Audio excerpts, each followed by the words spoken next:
नमस्कार, आप देख रहे हैं आरजे भारत न्यूज 7 और मैं हूं आपके साथ श्वेता। तो चलिए रुक करते हैं आज की प्रमुख और बड़ी खबर पर। शरद पवार का पीएम पर हमला, बोले मोदी की ताकत को कम करना आज की देश की जरूरत, एमवीए की जीत का बताया फॉर्मूला।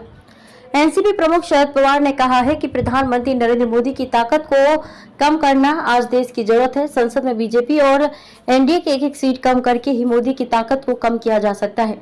पवार ने कहा कि इसलिए इंडिया गठबंधन एक सीट जीतने के लिए मेहनत कर रहा है।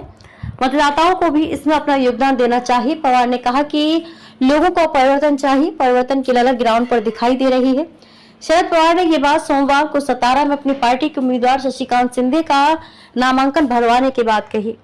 पवार ने कहा कि देश की जनता ने हमेशा प्रगतिशील विचारों का सम्मान किया है। पिछली बार चुनाव में महाविकास आघाड़ी नहीं थी, इस बार है, इसलिए इस बार हमारी ताकत बढ़ी है। विदर्भ में कांग्रेस के अच्छे प्रदर्शन का दावा। पिछली बार विपक्ष ने महाराष्ट्र में 6 लोकसभा सीटें जीती थी, इसमें एनसीपी ने 4, कांग्रेस ने 1 और एआईएमआईएम की 1 सीट थी। लेकिन इस बार महाराष्ट्र की 60 से 70% सीटों पर महाविकास आघाड़ी के उम्मीदवार चुनाव जीतेंगे, इसमें किसी को कोई आश्चर्य नहीं होना चाहिए।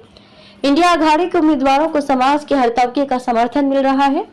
पवार ने कहा कि मेरा आकलन है कि इस बार विदर्भ में कांग्रेस को अच्छी सफलता मिलेगी। ईवीएम में शक की गुंजाइश तो है। शरद पवार ने कहा कि इलेक्ट्रॉनिक वोटिंग मशीन ईवीएम को लेकर कई लोगों ने चिंता व्यक्त की है, कई लोगों ने इस पर सवाल उठाए हैं।